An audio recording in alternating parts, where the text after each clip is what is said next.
구약성경 시편 2편 1절에서 12절 말씀입니다. 구약성경 805쪽입니다. 지난주에는 시편 1편 말씀을 통해서 복 있는 사람이 어떤 자인가에 대한 말씀을 주셨습니다. 그에 대해서 그렇지 못한 악인들의 길이 있고 그들의 길은 최종적으로 망하게 될 것이다. 하지만 의인들의 길은 하나님께서 아시고 인정하신다. 그러기에 악인들이 어떠한 모습에 있든지 복 있는 자의 삶을 끝까지 경주해 가기를 소망하는 마음으로 우리에게 말씀해 주셨습니다. 이어지는 오늘 시편 2편 말씀은 시편 1편과 짝으로 이렇게 보는 말씀입니다. 어찌 이방 나라들이 서로 분노하고 소란스럽게 시끌벅적하느냐, 민족들이 헛된 일, 허사를 경영하느냐, 헛된 일을 꾸미느냐, 세상에 군왕들이 막 일어나가고 관원들이 서로 이제 막 모의하고 꾀해서 여호와와 그의 기름 부음 받은 자 메시아를 대적하자 한다. 그래서 우리가 그들의 맨 것을 끊고 우리가 그들의 결박을 벗어버리자, 막 이런 모의들을 한다. 그때 하늘에 계신 이가 주님께서 그들을 바라보시며 비웃으신다. 그리고 그때 분을 바라며 진노하셔서 내가 나의 왕을 내 거룩한 산 시온에 세웠다 라고 선포하신다. 그러면서 이제 이 시편 기자가 내가 여호와의 명령을 전한다 라고 하시면서 여호와께서 주신 말씀을 전하게 됩니다. 너는 내 아들이라. 내가 오늘 너를 낳았다. 그럼 내게 구해라. 그럼 이방 나라를 너에게 유업으로 주겠다. 철장으로 네가 그들을 깨뜨리게 될 것이다 라고 하면서, 그러기에 세상의 군왕들아 지혜를 얻고 관원들아 재판관들아 교훈을 받아라, 경고를 받아라 라고 이제 마지막으로 권면하고 나갑니다. 그래서 여호와를 경외함으로 섬기고 떨면서 즐거워하라. 그의 아들에게 입맞추라. 그렇지 않으면 진노로 망하게 될 것이다 라고 하면서 최종적으로 이렇게 선포합니다. 여호와께 피하는 모든 사람은 복되다 라고 선포해 주시는 내용이 오늘 본문입니다. 우리 함께 시편 2편 말씀을 봉독하겠습니다. 시작. 어찌하여 이방 나라들이 분노하며 민족들이 헛된 일을 꾸미는가. 세상의 군왕들이 나서며 관원들이 서로 꾀하여 여호와와 그의 기름 부음 받은 자를 대적하며 우리가 그들의 맨 것을 끊고 그의 결박을 벗어버리자 하는도다. 하늘에 계신 이가 웃으시며 주께서 그들을 비웃으시리로다. 그때 분을 바라며 진노하사 그들을 놀라게 하여 이르시기를 내가 나의 왕을 내 거룩한 산 시온에 세웠다 하시리로다. 내가 여호와의 명령을 전하노라. 여호와께서 내게 이르시되 너는 내 아들이라. 오늘 내가 너를 낳았도다. 내게 구하라. 내가 이방 나라를 내 유업으로 주리니 내 소유가 땅끝까지 이르리로다. 내가 철장으로 그들을 깨뜨리며 질그릇같이 부수리라 하시도다. 그런즉 군왕들아 너희는 지혜를 얻으며 세상의 재판관들아 너희는 교훈을 받을지어다. 여호와를 경외함으로 섬기고 떨며 즐거워할지어다. 그의 아들에게 입맞추라. 그렇지 아니하면 진노하심으로 너희가 길에서 망하리니 그의 진노가 급하심이라. 여호와께 피하는 모든 사람은 다 복이 있도다. 아멘. 본 말씀을 각자가 3, 4분 정도 묵상하겠습니다. 거기까지 보시겠습니다. 제가 다시 한번 봉독합니다. 시편 2편 말씀입니다. 어찌하여 이방 나라들이 분노하며 민족들이 헛된 일을 꾸미는가. 세상의 군왕들이 나서며 관원들이 서로 꾀하여 여호와와 그의 기름 부음 받은 자를 대적하며 우리가 그들의 맨 것을 끊고 그의 결박을 벗어버리자 하는도다.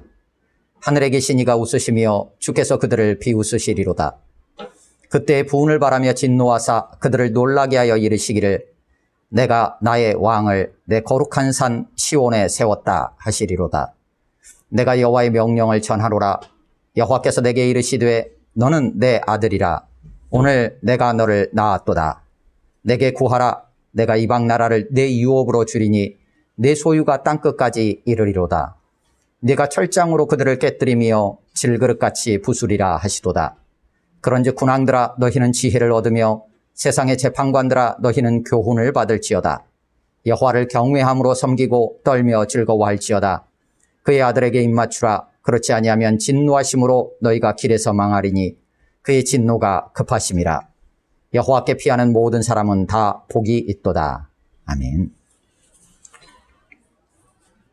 오늘 시편 2편 말씀은 시편 1편과 함께 시편 전체의 서론이기도 하고 시편 전체의 방향을 제시해주는 본문이기도 합니다.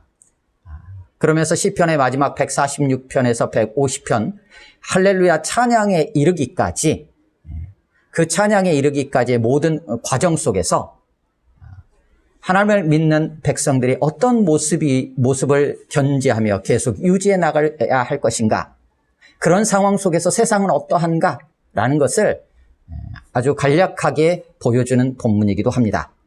그래서 시편 1편에서 복 있는 사람은 다른 어떤 것에 마음 빼앗기지 않고 오직 하나님의 말씀을 묵상하는 자다. 그러니까 하나님의 말씀을 되새기며 그 말씀에 순종하는 자다라고 분명하게 그 기준을 선언해 주었어요. 다른 어떤 것도 아니고 오직 하나님의 말씀이 기준이 되어 살아가고 그 말씀에 순종하는 자가 그가 복 있는 자다라고 선언해 주면서 끝까지 그 하나님의 말씀을 가까이 하도록 안내해 주었습니다. 그것이 곧 하나님을 믿는 자의 삶이다. 그가 결국은 하나님을 찬양하게 된다라고 안내해 주었습니다.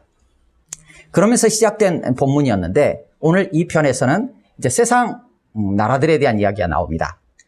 그래서 이 시편 1, 2편은 뭐 굳이 분류를 하자면 1편은 율법시 또 혹은 뭐 지혜시 이렇게 표현을 합니다. 장르상 구분을. 그리고 시편 2편은 제왕시 혹은 메시아 예언시 이런 형태로 분류를 합니다. 그리고 어떤 대상과 관련된다면 1편에서는 주로 이제 개인적인 복 있는 자, 악인들, 오만한 자들 뭐 해서 어떤 개인들과 관련된 것처럼 이렇게 대상이 나와 있어요. 2편은 조금 더 단위가 커집니다. 이방 나라들, 민족들, 세상의 군왕들, 뭐 관원들, 재판관들 해서 조금 더 단위가 국가적이거나 어떤 민족적인, 사회적인 측면으로 이제 좀 확대되어 있는 것처럼 보입니다. 그리고 내용적인 측면에서도 보면 1편은 복 있는 사람의 삶이었던가라는 것을 분명하게 제시해줬고 그 복된 자의 삶을 끝까지 견주하도록 얘기했다면 2편은 진짜 왕이 누군가? 진짜 왕은 하나님이다. 그러기에 복 있는 자는 어떤 자인가? 그 하나님께 피하는 자다라고 안내를 해주고 있는 것처럼 보입니다. 시편 2편은 1편과 마찬가지로 표제어가 없습니다. 그래서 2편 위에 파란색으로 굵게 뭐 다윗의 시라든지 뭐 다윗이 압살롬을 피할 때라든지 배경 설명이 따로 나와 있지 않아요. 하지만 신약성경 사도행전 4장을 통해서 확인하게 되면 시편 2편도 다윗의 시로 이렇게 알려져 있었던 것처럼 보입니다. 사도행전 4장에는 다윗을 통해서 주신 말씀처럼 기록이 되어 있어요. 그렇게 시편 2편은 특별히 이스라엘의 왕의 취임식 때 선포되어졌던 말씀 정도로 보통 이해를 합니다. 그래서 사무엘하 7장에 다윗과 관련하여 하나님께서 나단 선지자를 통해서 해주셨던 언약이 있습니다. 다윗이 성전을 지으려고 해요. 내 궁은 이렇게 커다란데 하나님의 성전, 하나님이 거하시는 성전은 너무 초라해 보였어요. 다윗이 보기에. 그래서 내가 하나님을 위하여 성전을 짓겠습니다. 라고 할 때 나단이 그래 좋다 라고 했는데 하나님께서 나단 선지자에게 뭔 소리 하느냐, 다윗은 피를 너무 많이 흘렸다, 안 된다, 그의 아들 때 짓게 하겠다. 하지만 내가 다윗을 마음에 합하기 때문에 그와 다윗과 언약을 세우시는 장면이 나요. 나는 그에게 아버지가 되고 그는 나의 아들이 되겠다라고 하시면서 언약을 맺어주시는 장면이 등장하는데 그런 장면을 오늘 시편 2편은 생각나게 합니다. 그렇게 진행되어지는 오늘 시편은 4개의 연으로, 시이기 때문에 연이라는 표현을 한번 써봤습니다. 4개의 연으로, 4개의 단락으로 구분해서 이해할 수 있습니다. 그래서 1절에서 3절까지에 대해서는 세상의 대적자들의 모습들을 좀 세상 나라들의 행태들을 좀 보여주고 있습니다. 그리고 4절에서 6절까지는 그들을 향한 주님의 진노가 기록이 되어 있고요. 7절에서 9절까지는 그에 대해서 여호와의 명령을 전달해주고 있습니다. 10절에서 12절까지는 최종적으로 그 대적자들을 향해서 경고하면서 모든 자들을 향한 권면이 나옵니다. 1절입니다. 1절 다시 한번 같이 읽습니다. 시작. 어찌하여 이방 나라들이 분노하며 민족들이 헛된 일을 꾸미는가. 세상의 군왕들이 나서며 관원들이 서로 꾀하여 여호와와 그의 기름 부음 받은 자를 대적한다 라고 하면서 2절에 이어지죠. 그래서 1, 2절을 묶으면 이렇게 간략히 정리가 돼요. 어찌 여호와와 그의 기름 부음 받은 자를 대적하여 행하는가. 이렇게 되어 있어요. 그런데 그렇게 행하는 주체들이 누구냐? 세상 이방 나라들이고 또 민족들이고 세상의 관원들이고 군왕들이고 관원들이다 라는 거예요. 온 땅이 다 특별히 세상의 왕이라고 하는 자들 또 혹은 위에 있다고 하는 자들이 다 그렇게 여호와의 기름 부음 받은 자, 기름 부음 받은 자라는 히브리어가 메시아예요. 그러니까 메시아라는 단어 히브리어를 우리말로 풀어 쓴 게 기름 부음 받은 자라는 것이고 그 메시아라는 단어를 헬라어로 바꾸면 그리스도예요. 그래서 메시아, 그리스도, 기름 부음 받은 자는 사실상 같은 단어입니다. 그래서 이제 오늘 시편 2편 2절에서는 그것을 번역을 해서 기름 부음 받은 자라고 표현을 하고 있는 거예요. 그래서 하나님과 여호와와 그의 기름 부음 받은 자라는 얘기는 여호와 하나님께서 기름 부은 자라는 거죠. 그를 대적하는 거예요. 이 부분에 대한 이해를 위해서 좀 약간 설명을 드리자면 그런 거예요. 세상에 수많은 왕들이 있어요. 왕들이 있는데 나라들끼리 서로 만약에 전쟁을 해서 싸우게 된다. 싸우게 되면 어떤 일이 벌어지냐? 한쪽이 승리하든지 한쪽이 패하든지 하겠죠. 물론 이제 계속 이제 서로 이렇게 대등한 관계에서 가기도 하겠지만 그래서 어느 한쪽이 이겼어요. 어느 한쪽이 졌어요. 그러면 주종 관계가 형성이 됩니다. 그래서 패한 나라의 왕은 승리한 나라의 왕 앞에 굴복하게 되고 다만 위임받아서 통치를 하게 되겠죠. 조공도 바친다든지 그에게 세금을 바친다든지 하는 형태로 해서 이 주종 관계가 계속 유지가 되는 상황이에요. 그런데 전쟁에 한번 패했어요. 그래서 한 10년 전쯤에 졌어요. 그런데 이제 10년 동안 나름대로 이제 자기들 세력을 구축을 하면서 우리가 언제까지 저 나라에 세금을 바치면서 우리가 저들에게 굴종하며 살아가야 되겠느냐라고 하면서 이들 안에서 패했던 나라 안에서 막 이제 수군거림들이 있겠죠. 그래서 그들 안에 막 시끌벅적해가지고 소란한 모습들이 일어나고 일들을 꾸미기 시작합니다. 그러면서 서로 모의하는 거예요. 모의하면서 우리에게 이겼던 10년 전에 그 나라, 저 왕, 우리가 언제까지 인정해 주겠느냐?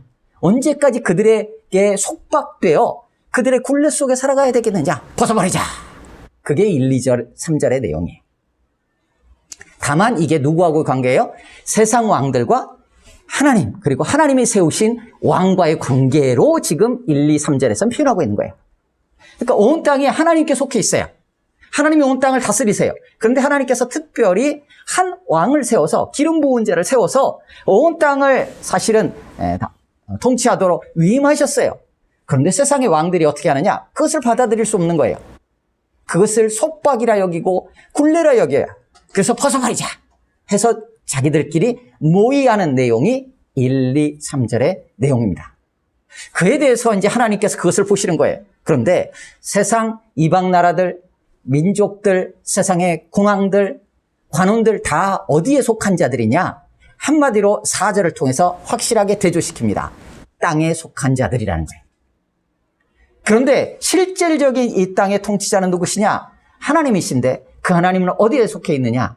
속해 있다라는 표현이 좀 오해를 불러일으킬 수 있는데 땅과 대조되어서 어디에 계신 분이냐? 하늘에 계신 분이다 라고 해서 4절에서 하늘에 계신 이가 웃으신다. 여기서 웃으신다는 뭐 좋아서 웃으신다는 게 아니라 비웃는다라는 표현이에요. 그래서 하늘에 계신 이가 하면서 비웃으시고 주께서 비웃으시리로다 초롱하리로다 라는 거예요. 하나님이 온 땅의 왕이시지만 기름 부어서 한 사람을 통해서 온 땅을 통치하도록 위임하셨어요. 그런데 세상 나라들이 어떻게 하느냐? 그 왕을 인정하지 않아. 벗어나고 싶어 해. 그래서 모의를 하고 서로 수군거리는 거예요. 그러자 하늘에 계시니까 그 상황을 보면서 비웃으시는 거예요. 이게 무슨 짓을 하고 있는가? 헛된 일이라고 1절에서 표현하고 있잖아요. 헛된 일을 하고 있으니까 이 하늘에 계신 이께서 비웃으시는 거예요. 그러다가 이게 도가 이제 지나쳐 가져가니까 어떻게 해요? 분을 바라면서 진노하시는 거예요. 왜냐하면 그들이 하나님과 그의 기름 부음 받은 자를 대적하면서 이제 실질적으로 뭔가 움직이는 상황들이 될 수 있잖아요. 그러니까 진노하시는 거예요. 그러면서 분명하게 선언하셔요. 그 내용이 6절입니다. 같이 읽습니다. 6절 시작. 내가 나의 왕을 내 거룩한 산 시온에 세웠다 하시리로다. 이렇게 됐어요. 내가 우리야 표현을 할 때 내가라는 말을 표현 안 해도 그냥 오늘 밥 먹었어 하면 내가 밥 먹었어 이런 거잖아요. 그래서 어떤 언어들에서는 나라는 것을 굳이 표현을 하기도 하고 어떤 언어들에서는 밥 먹었어라는 거에 뒤에 이렇게 좀 전미어로 해서 뒤에 붙어서 내가 먹었는지 네가 먹었는지 우리가 먹었는지를 이렇게 같이 이렇게 표현하는 언어들도 있고 그렇잖아요. 히브리어도 마찬가지예요. 뒤에 동사에 붙어가지고 난지 넌지 우린지를 표현하게 돼 있어요. 그럼에도 불구하고 이 본문 6절에서는 나라는 것을 굳이 따로 다시 한번 써요. 그 얘기는 뭐냐면 강조하고 있는 거예요. 내가 나의 왕을 나의 거룩한 산 시온에 세웠다라고 하는 거예요. 지금 이 얘기를 누가 하고 있냐면 4절과 연속선상에 있잖아요. 하늘에 계신 주님이 지금 말씀하시는 거예요. 4절에서 6절까지가 한 단락이에요. 하늘에 계신 주 여호와께서 지금 뭐라고 선포하시냐면 내가 세웠다라고 선언하시는 거예요.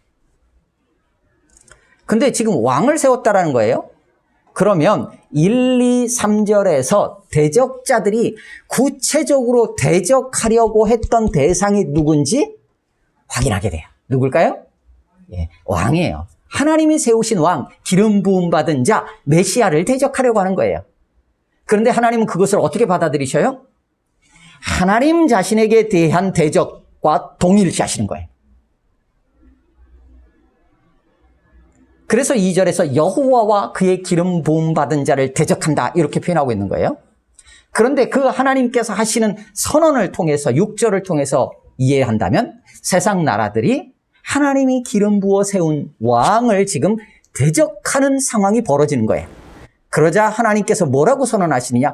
내가 세운 왕이야 라는 거예요. 내가 세운 왕이야. 그것을 확실하게 선언하시는 거예요. 내가 세운 왕이기에 권위가 어디에 있는 거예요? 하나님께 있는 거예요. 하나님께서. 그 왕이 어떠한 모양이든 간에 하나님이 세우셨기에 하나님의 직접적인 통치와 사실상 무관하지 않아요.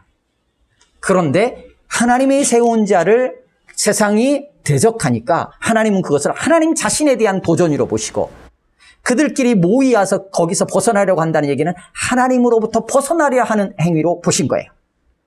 그래서 이거 무슨 짓을 하는 거야? 하나님께 속하지 않고 하나님의 다스리심을 벗어날 수 있는 것이 아무것도 없는데 자기들끼리 무언가를 꾸미느라고 모든 시간들과 모든 것들을 낭비하며 살아가는 그들의 행태에 대해서 비웃으시면서 확실하게 선언하시는 거예요. 내가 세운 왕이야 라는 거죠. 그런 상황이 펼쳐져요. 그러면서 7절에서 9절까지 내가 여호와의 명령을 전하노라. 그럼 여기서 나는 누구일까요? 7절을 한번 같이 읽어보겠습니다. 시작. 내가 여호와의 명령을 전하노라. 여호와께서 내게 이르시되 너는 내 아들이라. 오늘 내가 너를 낳았도다. 내가 여호와의 명령을 전하는데 그 여호와께서 뭐라고 말씀하시냐면 너는 내 아들이라고 했어요. 그러니까 나에게 말씀하시는 거죠. 그러니까 나는 누구예요? 왕이죠. 근데 이 편을 다윗의 시로 본다면 다윗이라고 이해할 수 있겠죠. 7절에서 9절까지는 하나님께서 왕에게 기름 부음 받은 자 왕에게 주시는 말씀이에요. 근데 뭐라고 선언을 하시면서 시작했냐, 확증해 주시냐면, 너는 내 아들이야. 오늘 내가 너를 낳았어. 라고 하나님께로부터 분명하게 비롯되었고, 하나님과의 관계 속에 있다라는 것을 먼저 확증해 주면서 시작하세요. 왜 그럴까라는 거예요. 왜 그럴까? 지금 흐름상으로 본다면 6절에서 내가 세운 왕이야 라고 했잖아요. 그러면 바로 이렇게 넘어갈 수 있어요. 그런즉 하고 10절로 넘어갈 수 있어요. 왜냐하면 세상 나라들이 지금 여호와와 그의 기름 부음 받은 자를 대적하잖아요. 대적하면서 뭔가를 꾸미고 있잖아요. 야, 우리 벗어나자. 그러니까 하나님께서 아셔요. 아시고 나서는 무슨 소리 하는 거야? 왕에게서, 내가 세운 왕에게서 벗어나려고 해? 내가 세운 왕이야. 결국 너희들이 나를 벗어나고자 하는 거야? 라는 걸로 얘기했잖아요. 그러니까 너희들은 어떻게 해야 되느냐? 잘 생각해봐. 나를 경외하고 나를 즐거워해. 그리고 내가 세운 왕, 그 아들에게 입맞춰. 안 그럼 진노로 망하게 될 거야. 라고 해도 별로 이렇게 크게 무리는 없어 보여요. 그런데 그 사이에 뭐가 있냐면 7절에서 9절이 있어요. 근데 그 내용은 누구에게 하는 거냐면 세상을 향해서 하는 게 아니고 그 왕에게 하고 있어요. 근데 그 왕에게 하는 얘기가 뭐냐? 너는 내 아들이야. 내가 오늘 너를 낳았어. 그러면서 내게 구해. 뭘 구하느냐? 온 땅의 지배권, 통치권을 내게 구해. 그럼 내가 줄 거야. 이 얘기. 철장으로 깨트리고 그 온 땅을 질그릇같이 부수게 될 거야. 너에게 그런 권세와 통치권 내가 기꺼이 줄 거야. 그러니까 내게 요청해. 라고 얘기하고 있어요. 그렇다고 하면 아마도 이런 생각을 우리가 해볼 수 있어요. 1절에서 3절까지 그런 상황들을 이 아들 왕도 아는 거예요. 아는데 어느 정도냐? 느낌이 하나님으로부터 나를 왕으로 기름 부으신 하나님, 그 하나님으로부터 너는 내 아들이야. 내가 낳았어. 라는 얘기를 듣지 않으면 안 되는 왕의 상태이지 않았을까라는 거죠. 이 왕 기름 부음 받은 자가 세상이 뭐라고 해도 야, 뭔 소리야? 나는 하나님이 세운 자야. 너희들은 다 하나님께서 나를 통해서 통치하게 하신 자들이야. 라는 어떤 그냥 우리가 그냥 편안하게 생각하면 자신감, 그런 확신, 이런 것들을 가지고 세상을 바라보고 그들을 향해서 까불지 마! 이럴 수 있었다고 한다면 7절에서 9절이라는 이 말씀이 여기에 이렇게 필요했을까? 라는 생각을 한번 해보게 돼요. 물론 다른 각도로 생각을 할 수도 있겠지만, 그런데 하나님 기름 부어 세운 왕이 세상 나라들의 그 1, 2절, 3절의 그 권세죠. 어떻게 보면 세상 전체가 지금, 세상의 모든 왕들이 지금 같이 모의해가지고 야, 저 왕에게서 벗어나자 하고 대적하고 나오는 상황에서 하나님 기름 부으신 이 왕의 그 마음이 쉽지 않았을 수 있었던 것 같아요. 그러자 하나님께서 세상을 향해서는 내가 세운 왕이야 라고 선언을 하고, 그 아들을 향해서 넌 내 아들이야. 내게 요청하면 내가 그 땅을 너에게 완전히 주고, 내가 요청하면 그 땅이 완전히 다 박살이 날 거야. 라는 얘기를 하고 있는 게 아닌가 라는 생각을 해보게 돼요. 그래서 7절에서 9절까지의 그 아들을 향해, 그 왕을 향하여서 하나님께서 이렇게 어찌 보면 위로라고 생각할 수도 있고요. 어찌 보면 그 안에 확신을 심어주시는 것이기도 한 거죠. 그래서 세상이 어떠하든지 흔들리지 말고 움츠릴 필요 없고, 너는 내 아들이기에 나를 바라보면 되는 거야. 내가 할 거야. 라는 말씀을 하고 계신 건 아닌가, 이런 생각이 듭니다. 그러면서 이제 10절 눈을 다시 세상으로 돌리면서 이래요. 군왕들아, 지혜를 얻어라. 세상의 재판관들아, 교훈을 받아라. 경고를 받아라. 라는 얘기죠. 여기 다양하게 표현되고 있어요. 1절, 2절에서도 그렇고, 이방 나라, 민족들, 세상의 군왕들, 관원들, 군관들, 또 혹은 세상의 재판관들, 다양하게 표현되고 있어요. 그런데 10절에서 12절 내용에 의하면 12절에 의하면 그들이 너희가 길에서 망하리니 그렇지 아니하면 진노하심으로 너희가 길에서 망한다. 길에서 망한다. 시편 1편에 있었죠? 시편 1편 6절에 보면 무릇 의인들의 길은 여호와께서 인정하시나 악인들의 길은 망하리로다 이렇게 돼 있었잖아요. 거기 나오는 길은 악인들의 길은 망한다라고 돼 있어요. 2편 12절에 너희가 길에서 망한다라고 돼 있어요. 같은 단어들이에요. 그러면 지금 계속 2편에서 얘기하고 있는 이방 나라들, 민족들, 군왕들, 관원들, 여호와와 그의 기름 부음 받은 자를 대적하는 이들은 시편 1편에 의하면 어떤 자들인가요? 예, 악인들, 죄인들, 오만한 자들이에요. 그래서 시편 1편에서는 어떤 개개인들로 표현이 됐다면 시편 2편에서는 그 개개인들, 악인들, 죄인들, 오만한 자들이 모인 무리 전체, 또 그 무리들의 어떤 지도자를 총칭해서 그들 전체를 표현하고 있는 것처럼 생각할 수 있어요.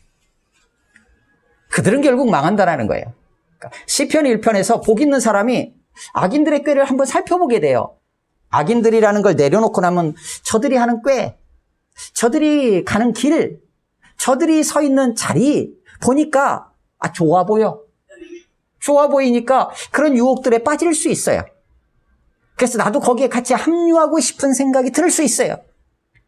그런데 복 있는 사람은 어때요? 그렇지 않다. 그들의 길은 망하는 길이야. 오직 하나님께서 인정하시는 참 구원의 길은 하나님의 말씀을 붙잡고 그 말씀대로 살아가는 거야 라고 제시했다면 시편 2편에서는 그런 무리들이 더 득세하면서 아예 대놓고 대적하며 나오는 거예요. 이제 대적하면서 나를 치고 나가려고 하는 상황이 벌어지니까 그 상황 속에서 그들을 향하여서 경고하는 거예요. 그러면서 뭐라고 하냐, 이제 보다 더 적극적으로 그들을 향해서 여호와를 경외함으로 섬기고 떨며 즐거워할지어다. 시편 2편의 10절에서 12절까지는 자그마치 명령어가 5개가 나와요. 지혜를 얻으라, 교훈을 받으라, 섬기라, 즐거워하라. 12절에 입 맞추라. 다 직접적인 명령으로 등장해요.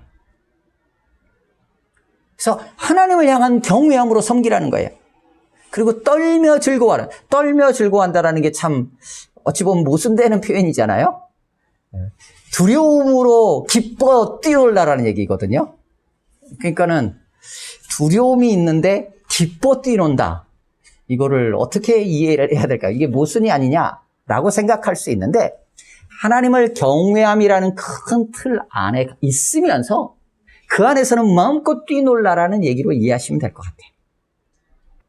그러니까 여호와를 경외함으로 섬기고 떨며 즐거워한다라는 것은 하나님 안에서 마음껏 논다라는 거예요. 그러니까 하나님을 왕으로 인정하면서 그 안에서 뛰논다라는 걸로 이해해 볼 수 있어요. 그러면서 여기서 분명하게 선언하는 거예요. 최종적으로 뭘 얘기를 하려고 하느냐면 하나님을 경외한다. 그러면 어떻게 하느냐? 그 아들에게 입맞추라는 거예요. 여기서 입맞춘다라는 것은 복종한다는 걸 의미해요. 당시에 어떤 주종 간의 관계에 있어서 내가 당신에게 복종하겠습니다 하면서 딱 엎드리잖아요. 그리고는 그 발 아래 꿇는 것, 또 혹은 발에 입맞춘다. 그래서 보다 더 적극적으로 뭐 그렇게 번역을 해놓은 성경들도 있어요. 그 발에 입맞춘다, 그 발 아래 꿇는다, 뭐 이렇게 번역을 해놓기도 해요. 그러니까 그의 아들에게 입맞춘다는 것은 그 아들에게 온전히 복종한다는 의미예요. 그렇지 않게 되면 어떻게 되냐면 진노하심으로 말미암아 길에서 망하게 될 거다. 그 진노가 급하다. 이렇게 하면서 마무리가 돼요.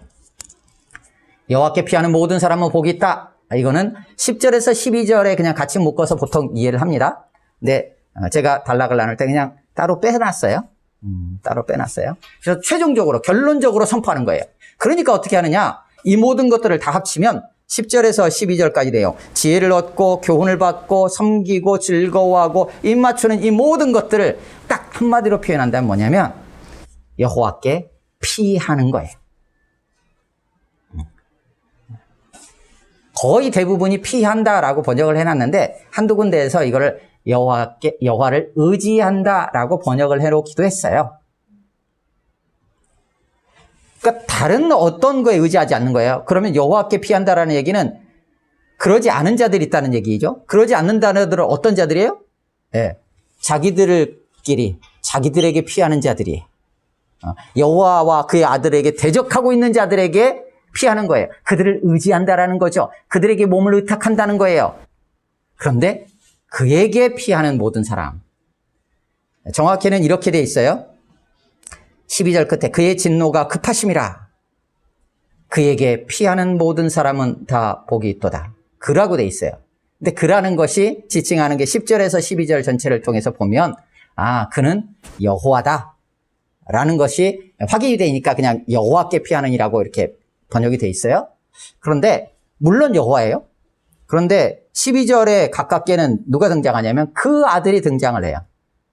그러니까 여호와께 피한다라는 것은 곧 그 아들에게 피하는 것과 사실상 다름이 아니다라는 것들을 이렇게 드러내주고 있는 것처럼 보입니다.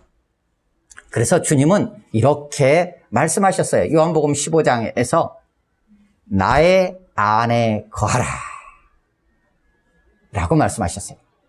그러니까 여호와께 피한다, 주님께 피한다라는 것은 결국 주님 안에 거하는 거예요. 그가 복 있는 자예요. 하나님의 말씀을 묵상하면서 그 말씀을 따라 순종하며 나아가는 자의 삶, 그 삶은 결국 복 있는 자라고 했는데 그 복 있는 삶을 오늘 시편 2편에서는 세상의 많은 무리들이 그 하나님을 대적하면서 모의하고 꾸미고 뭔가 일들을 벌이면서 그런 모습들이 오히려 더 우리가 속박을 벗어버리자 하니까 더 자유로워 보일 수 있어서 눈이 자꾸 그쪽으로 갈 수 있는 모든 자들을 향해서 주님 안에 머물러라. 그게 복이 있는 자야. 라고 우리에게 말씀해 주시는 것 같습니다. 제가 좀 세부적인 한두 가지만 좀 간략하게 전체 흐름은 아닐지라도 나누면 2편 1절에 민족들이 헛된 일을 꾸민다라고 되어 있어요. 이 꾸민다라는 단어가 시편 1편 2절에 있는 주야로 묵상한다라는 단어와 같은 단어예요. 그러면 어떻게 되느냐? 시편 1편을 통해서 복된 자들은 어떤 자들이냐? 하나님의 말씀을 묵상하는 자들이에요. 그런데 악한 자들은 어떤 자들이냐? 세상은 어떤 자들이냐? 시편 2편 1절에 의하면 헛된 일을 꾸미는 자들이에요. 헛된 일을 묵상하는 자들이에요. 그 헛된 일은 당연히 이어지는 2절에 의하면 하나님과 그의 기름 부음 받은 자, 메시아, 주님을 대적하는 일이겠죠. 주님에게서 벗어나려고 하는 일이겠죠. 어떻게 하면 그 일을 할 수 있을까? 계속 묵상하는 거예요. 되뇌이는 거예요. 읊조리는 거예요. 그리고 그것을 행동으로 옮기려고 하는 거예요. 그들이 악한 자들이에요. 결국은 최종적으로 망할 수밖에 없는 자들이에요. 우리는 무엇을 묵상하며 살아가는가? 한번 생각해 보게 됩니다. 말씀을 정리하겠습니다. 세상은 하나님의 기름 부음 받은 자를 대적하며 그의 통치를 벗어나려고 합니다. 하나님 보내신 자 메시아를, 예수 그리스도 메시아를 대적하며 주님을 믿지 않고 주님을 거부하려 합니다. 하나님은 이를 보면서 분명하게 선언하십니다. 내가 나의 왕을 내 거룩한 산 시온에 세웠다. 내가 너희를 사랑하여 내 아들을 죽기까지 내어놓았다. 말씀하십니다.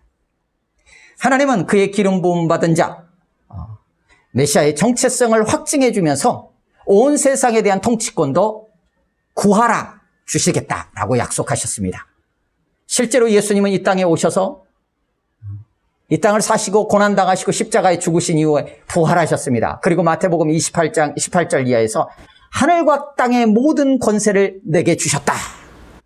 하나님께서 그 아들 예수 그리스도에게 하늘과 땅의 모든 권세를 주셨다라고 분명하게 선언하시면서 그러므로 너희는 가라라고 우리에게 그 권세로 위임을 해주십니다. 고로 세상이 어찌해야 하는지 분명하게 오늘 본문을 통해서 제시해 주십니다. 세상이 어떠한 모습으로 있든지 거기에 마음을 빼앗기지 말고 어떠해야 할지 제시해 주신 거예요. 여호와를 경외함으로 섬겨야 한다. 오직 그 아들 예수 그리스도를 따르라 라고 안내해 주십니다. 그러면서 최종적으로 주님 안에 거하라. 주님께 피하라. 그가 복된 자다. 라고 오늘 말씀을 통해서 우리에게 말씀해 주십니다. 어떤 상황 속에서도 세상의 마음을 빼앗기지 말고 주님 안에 거하는 복된 자의 삶을 끝까지 경주해가는 우리 모두가 되기를 주님의 이름으로 축원합니다. 아멘. 우리 함께 기도하겠습니다. 이 시간 기도할 때 주신 말씀 생각하면서 기도하시고요. 나는 무엇을 묵상하며 하루하루를 매 순간을 살아가고 있는지 한번 보았으면 좋겠고요. 세상에 보이는 것들이 참 우리 눈에 좋아 보인다 할지라도 우리의 마음 빼앗기지 않도록 붙잡아 달라고 오직 주님의 말씀에 우리의 눈을 돌리고 주님 안에 거하는 삶을 끝까지 경주해 나갈 수 있도록 도와달라고 기도하시고 여러분의 가정과 우리 또 교회 또 생각나는 이 땅의 상황들을 생각하면서 1, 2분 정도 합심으로 같이 기도하겠습니다.